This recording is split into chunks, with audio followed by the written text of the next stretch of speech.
صباح الخير، عاملين ايه؟ بجد والله العظيم وحشتوني جدا جدا. وحشني التصوير، وحشتني القناة، وحشني الشغل، وحشني المتابعين. وحشتوني والله العظيم. بس بجد كنت بمر بظروف صعبة جدا جدا. يعني ظروف اكبر من ان انا كنت اتحملها. فبتمنى ان اي حد يشوف الفيديو يدعي لي، ويدعي لامي بالشفاء، لان انا بنتها الوحيدة.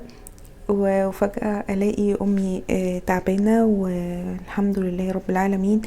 يعني كانت جلطة على المخ والحمد لله اتلحقت، بس يعني مرينا بظروف صعبة جدا. فبتمنى من حضراتكم ان انتوا تدعوا لي، وتدعوا لامي بالشفاء، وتدعوا لكل الامهات المرضى انه ربنا يشفيهم ويعفى عنهم يا رب، ويرحم كل الامهات اللي توفت، ويرزقهم الجنة ان شاء الله. ومعلش ان انا اتكلمت في اول الفيديو كده، بس انا فعلا ماليش اخوات، وبتمنى ان انتوا تدعوا لي، لان انا بعتبركم اخواتي، وتدعوا لامي بالشفاء العاجل ان شاء الله. وشكرا ان انتوا سمعتوني في اول الفيديو كده. وتعالوا نتابع مع بعض الاسعار ومشتريات الشهر ده. النهارده بقى طبعا انتوا عارفين الاسعار وارتفاع الاسعار، فالدنيا فعلا صعبه جدا، والمشتريات كل يوم في زياده في الاسعار جامد جدا. فيعني ربنا يتولانا ويرحمنا برحمته، وبنحاول نجيب يعني اللي احنا محتاجينه في البيت فقط. وكنت بدور على عروض، او بدور على حاجه مثلا بديله، فللاسف ما كنتش بلاقي البديل. فلو في حاجه قدامي بديله هقول لكم عليها. تمام كده، تعالوا نتابع مع بعض المشتريات. هنبدأ الأول بحاجات المنظفات. طبعا الأوكسي سعره ارتفع جدا، فكان كنت بجيبه ب95، اللي هو 2 كيلو ونص. فالمرة دي اللي هو نسيم الشرقي دوت جبته ب125 جنيه، وكان عليه اللي هو هدية الصابون سائل المواعين دوت. فده كان ب125 جنيه، 2 كيلو ونص للأبيض وللألوان الأوتوماتيك. تمام كده. كمان معايا اللي هو شامبو سباركل. كنت يعني على ما اعتقد كنت بجيبه ب30 جنيه، فدلوقتي كان جبته ب46 جنيه، اللي هو الحجم على ما اعتقد هو 350 ملي. تمام كده. ريحته كويسة يعني لو احنا هنجيب حاجات طبية او سعرها مرتفع شوية، فطبعا هتلاقي الاسعار زيادة جدا جدا. فربنا يتولانا. طبعا هنا كمان جبت اللي هو شروسة، بصراحة ريحته حلوة، ويعني الى حد ما كويس. الشامبو ده اللي هو للشعر المتقصف، وكان الحجم بتاعه على ما اعتقد 400 ملي، وكان عامل 46 جنيه. تمام كده. كمان هنا جبت اللي هو جونسون الاطفال ده، وكان عامل 40 جنيه، والحجم بتاعه كان 200 ملي. هنا كمان جبت اللي هي المناديل المبللة دي. هو انا يعني بستخدمها عادي لاي حاجه بقى عايزه انضف بيها اجهزه كهربائيه او حاجه. فالمناديل دي كانت 600 منديل، وكانت عامله 15 جنيه. كمان جبت اللي هو الليدر ده. تمام. دوت مش اريال، بس ريحته حلوه قوي وبتنضف كويس. كمان ريحه اللافندر للغسالات العاديه والفوق اوتوماتيك. تمام، مش الاوتوماتيك. وكان الكيس ده عامل 5 جنيه، يعني هو كمان عليه عرض، فكان عامل 5 جنيه. هنا كمان جبت صابونة قمي اللي هو الحجم الكبير. كانت عاملة 13 جنيه ونص. وكمان جبت كمان صابونة لوكس، كانت عاملة 10 جنيه ونص، اللي هي الحجم الوسط. وكمان جبت اللي هي ديتول، دي طبعا بحطها في المطبخ، فكانت عاملة 10 جنيه. تعالوا بقى كده خلصنا قسم المنظمات. هنا كمان جبت اللي هي الاي ام ار، اللي هي الخل ده. جربته الشهر اللي فات، كان حلو جدا. انا طبعا ما صورتش معاكم الشهر اللي فات، يعني طبعا للظروف اللي حصلت معايا. فالخل ده كان عامل 10 جنيه. تمام، وهو حلو يعني مش وحش، لان هارفست وهاينز طبعا بقى اسعارهم مرتفعه جدا. طبعا ازازه الزيت دي كنت جايباها من التومين، وكانت عامله 25 جنيه. يعني لو معاكي بطاقه تومين، الزيت ده كويس قوي للقليه. هي طبعا الغلاف اللي عليه وقع، فلو اي حد بيجيب زيت تومين هيلاقي الورقه دايما يعني ممكن تقع كده ولا حاجه يعني. فده كان عامل 25 جنيه. فطبعا بالنسبه للسعر بره يعني فرق شاسع، يعني بتضربي في 2. وكمان الزيت ده يعني بيستحمل القليه وكويس جدا. فلو عندك بطاقة تموين طبعا استغلي ان انتي تجيبي زيت وسكر ورز كمان. فكانت عامله 25 جنيه. هنا كمان كان عرض صاني ده تبع المشتريات بتاعتي. الازازه دي عامله 50 جنيه، وكان عليها عرض خاص كيس فيجيتار هديه. طبعا محدش بيقلي دلوقتي ولا بيعمل بانيه ولا اي حاجه، طبعا ربنا يتولانا. فهم مش لاقيين الفيجيتار بصراحه يودوه فين، فايه قالك نحطه مع ازازه الزيت. فكانت ازازه الزيت دي عامله 700 مللي على ما اعتقد، وكانت عامله 50 جنيه، وعليها الكيس الفيجيتار ده. تمام كده. هنا كمان جبت كيس شعريه لمتنا، كيسين شعريه. الكيس عامل 10 جنيه، لا عامل 8 جنيه. كيس اللي لمتنا عامل 8 جنيه اللي هي الشعريه، وكانت 400 جرام. كمان هنا جبت كيس اكياس مكرونه الملكه، دي مكرونه تحمير اللي هي الصغيره الهلاليه المرمريه طبعا. 400 جرام، وكان كيس عامل 10 جنيه، فانا جبت منه الكيس ده والكيس ده. وكمان جبت كمان كيس اسباجيتي. تمام. طبعا بقى الرز ده من التومين. تمام. اي حد هيلاقي الرز ده بجد يا جماعه والله العظيم تحفه. الرزايه جميله جدا وبتلمع وحلوه ومش مكسره. والكيس عامل الكيلو رز بره عامل من 18 ل 20 جنيه، الكيس دوت في التومين عامل 15 جنيه، فانا جبت منه 3 كيلو. طبعا على حسب العدد الافراد اللي عندك، فلو عندك عدد افراد كبير في البطاقه فطبعا ده هينفعك جامد جدا وهتاخدي منه حاجات كويسه. وطبعا بيبقى فيه فرق عيش طبعا في التومين، فبتجيبي منه الزيت او اي حاجه تانية انت محتاجاها. هنا كمان جبت تمن فاصوليا بيضه، وجبت تمن فاصوليا بيضه كان عامل 7 جنيه، وتمن لوبيا اللي هي البلدي ام عين سودا فكان عامل برضو كانت عامله 9 جنيه. وهنا كمان جبت اللي هو نص ترمس حلو، كان عامل النص عامل 15 جنيه، هو كيلو ب30 جنيه. هنا كمان تعالوا شوية، جبت هنا طبعا جيت عشان اجيب الشاي. فطبعا الشاي الكبير اللي هو الربع كيلو اللي كنا بنجيبه ب20 جنيه ده بقى ب40 جنيه، فقلت اجيب المتاح بالنسبه لي على حسب برضو الفلوس. فجبت 3 علب شاي من ده من الحجم الصغير ده، كان عامل 6.5 وده 40 جرام. يعني مش قادره اقول ايه، يعني مش عارفه اقول ايه تاني والله العظيم، بس يعني ربنا يرحمنا برحمته. هنا كمان جبت اللي هو السكر ده من التومين، من بطاقه التومين، كنت جايبه 2 كيلو. فجبت الكيس عامل 10 جنيه. تمام كده. هنا كمان كيس جبت دقيق متعدد الاستخدامات لجميع الاغراض اللي هو الحاوي، 1 كيلو جرام كان عامل 22 جنيه. وعلى فكرة الدقيقة دي كويسة، ممكن تعملي منها اي معجنات. طبعا لو متاح بالنسبة لك بقى سمنة وزيت وكده يعني، فربنا يكرمنا يعني ونعمل شوية معجنات مع بعض. فكان عامل 22 جنيه. تمام كده. هنا كمان جبت خلطة الكفتة الحاتي دي. بصراحة ماجي يعني في الكفتة والشاورما بجد، وكمان في البشاميل اللي بيبقى طعمه حلو جدا. عن كنور كمان. فجبت كفتة الحاتي دي بيبقى طعمها حلو قوي مع الكفتة، فكانت عاملة 8 جنيه. وخلطة الشاورما برضو 8 جنيه. كنت عايزة اجيب خلطة الحواوشي فطبعا ما لقيتهاش، فجبت اللي هو ده ويلز صح كده. خلطة الحواوشي هجربها واقول لكم هي فعلا كويسة ولا لا. تمام.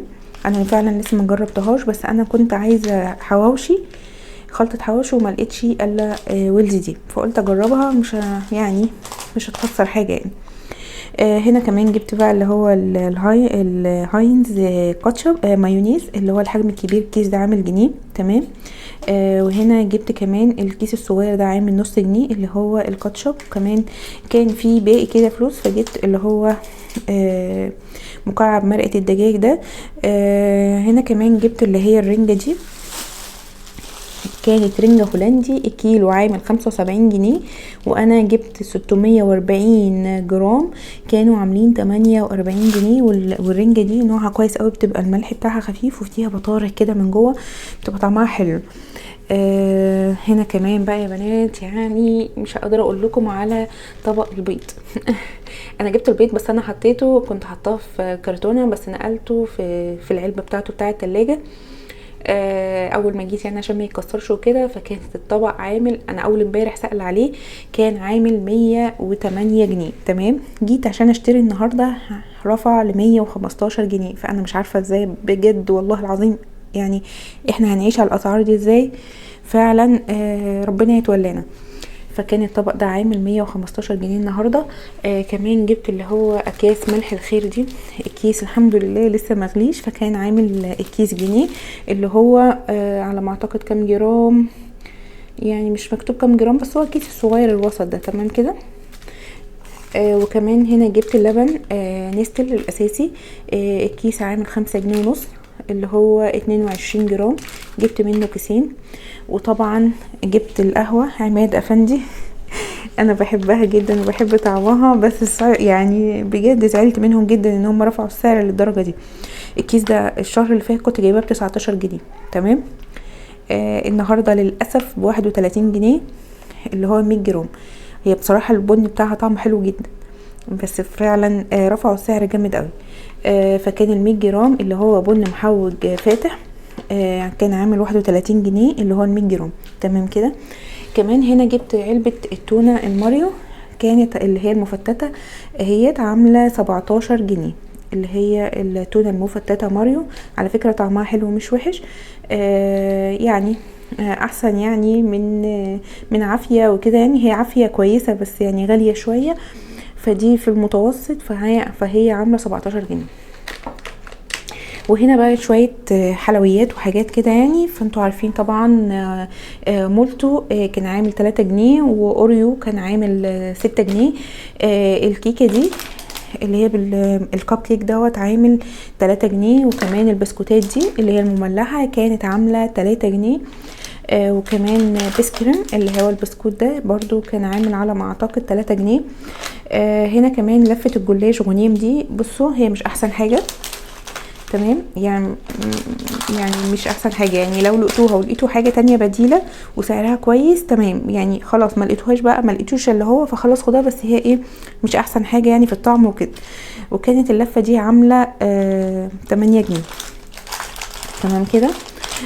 هنا كمان جبت اللي هو لبن بالهنا ده، لان لبن بخيره فعلا غالي قوي، الكيس عامل 14 او 15 جنيه، فالكيس هنا عامل 8 جنيه. فاحنا بنحتاجه للمشروبات السخنه زي السحلب وكده يعني، او شوكولاته باللبن، فبنحتاجها للمشروبات كتير. تاني حاجة هنا جبت بقى طبعا الاعشاب دي، فالبابونج كان عامل اللي هو ال12 كيس عامل 10 جنيه. على فكرة الاعشاب دي كويسة جدا يا بنات، وهاتوها وخلوها دايما عندكم في البيت في الجو التلج ده. بيهدي شوية من الزور، وبيرفع المناعة كتير جدا. فليه البابونج ليه فوائد هايلة، هو والمورينجا تمام. لو انتوا لقيتوا البابونج او المورينجا حلو جدا للاطفال مع عسل نحل، وادهولهم كل يوم مثلا كوباية، هتهدي زورهم خالص، مقوي للمناعة جامد جدا. هنا كمان جبت اللي هو السحلب بتاع دريم، انا لسه مجربتهوش ومعرفش الطعم بتاعه هيبقى ايه بصراحة، ما جربتهوش يعني، بس انا لقيته هناك ولقيت كمان سعره كويس، فقلت يلا نيجي نجربه. فكان العلبة دي عاملة 10 جنيه، وكان وزنها يا رب الاقي وزنها، بس بصوا هو الوزن مش مكتوب على ما اعتقد ماشي، بس انتوا يعني بصوا الحجم قد ايه، يعني هو ممكن يبقى اهو الوزن الصافي 100 جرام تمام كده. فانا ما جربتهاش وما اعرفش طعمها ايه، فلما اجربها برضو هقول لكم هل هي كويسه ولا لا، بس يعني سعرها كويس 10 جنيه، يعني ممكن تعمل كوبايه كوبايتين ولا حاجه. هنا كمان جبت جبنه عبور لاند، طبعا العلبه دي كانت ب7.5 زمان، يعني ايام زمان اللي هي زمان دي من كام شهر مثلا، فدلوقتي العلبه دي بقت عامله 15 جنيه، فانا جبت منها 6 علب لان احنا بنحتاجها كتير عندنا في التلاجة وكده. هنا كمان جبت اللي هو لبن جهينة، اللي هو كان ب5 جنيه الشهر اللي فات، بقى ب8 جنيه. هو الكورن فليكس الالوان دوت، فكان عامل 4 جنيه، الحمد لله لسه ما زادش، يعني لسه نفس السعر بتاع الشهر اللي فات. كمان هنا جبت كاكاو دريم، كان 100 جرام عامل 25 جنيه تمام، كان نازل عليه عرض بدل 30 جنيه كان عامل 25 جنيه. وهنا كمان معانا علبة الميكس دي جهينة ميكس اللي هي بالفراولة، وكانت عاملة 18 جنيه، يعني بتاخدي 4 وتوفري 2 جنيه. وتاني حاجة كمان معايا اللي هو زبادي جهينة سادة ده، طبعا العلبة عاملة 2 جنيه ونص وطبعا سعرها اكيد هيرفع في رمضان يعني دي حاجة اكيدة يعني. هنا بقى كمان جبت شوية جبن كده، بجيب من كل حاجة 10 جنيه، يعني لو زاد ممكن يزيد 3-4 جنيه، بس اهم حاجة ان انا يعني ما اطلعش عن الميزانية او الحد الطبيعي بتاعي. هنا جبت ريماس كيري قشطة، على فكرة الجبنة دي طعمها حلو قوي اهي. كيري قشطة ب11 جنيه، السعر الاساسي 70 جنيه، الوزن 165 جرام، اللي انا جبته كان عامل 11 جنيه 55 قرش. تمام. هنا كمان جبت اللي هي الجبنة القريش دي، كان السعر الاساسي بتاعها 60 جنيه، وزنها 295 جرام، كانوا عاملين 17 جنيه و70 قرش. هنا كمان جبت ريماس مرتة، طبعا جبنة تبع ريماس، على فكرة طعمها حلو، دقتها وكان حلوة قوي. السعر بتاعها 80 جنيه، وزنها 120 جرام، الاجمال يعني تمنها 9 جنيه و60 قرش. تمام. هنا كمان جبت اللي هي جبنة الرومي، كان سعرها 160 جنيه، الوزن ده 70 جرام، كان عامل 11 جنيه و20 قرش. وهنا الجبنة قصدي حلاوة الافوكاتو، حلاوة سادة، سعرها الاساسي 75 جنيه، الوزن ده 160 جرام، عاملين 12 جنيه. وهنا كمان جبنة ريماس، جبنة ملح خفيف، كان عامل 11 جنيه 48 قرش، السعر الاساسي 82 جنيه، الوزن ده 140 جرام، وكان عامل 11 جنيه 48 قرش. هنا كمان جبنة براميلي بالفلفل، السعر الاساسي 110، الوزن 95 جرام، كان عامل 10 جنيه 45 قرش. وبكده تكون خلصت كل المشتريات الشهرية بتاعتي تبع مبادرة كلنا واحد. طبعا الحاجات دي انا دخلت يعني بدور على اي مكان فيه عروض او يعني بيكون السعر حتى لو في فرق جنيه واحد انا بروح فيه. تمام كده، يعني لو في سوبر ماركت بينزل في السعر جنيه واحد انا بروح فيه بصراحة. جنيه على جنيه بيوفر لي، فبقدر اجيب حاجة تانية في ظل ارتفاع الاسعار اللي احنا فيه ده. فمش لازم نجيب من هايبرات وبنجيب من اي حاجة تانية، ندور على اي مبادرة او اهلا رمضان. طبعا هناك برضو الاسعار مرتفعة، بس يعني يعني هتنقصي جنيه 2-3 لو جمعتيهم هتجيبي بيهم ازازة زيت، كيلو سكر تاني، كيلو رز. فربنا يكرمنا كده، ويعني نحاول نقتصد على قد ما نقدر. وطبعا انا يعني مهما نقتصد المعيشة غالية، فيعني ربنا يكرمنا ان شاء الله ونقدر نتعايش مع الظروف اللي احنا عايشين فيها. وشكرا لحضراتكم جدا ان انتوا سمعتوني، وشكرا لكل حد هيدعي لي دعوة. بجد ادعوا لي، لاني محتاجة دعواتكم جدا، لان انا فعلا ماليش اخوات، يعني انتوا بالنسبة لي اخواتي. فشكرا ليكم جدا، ومع السلامة حبايبي في رعاية الله.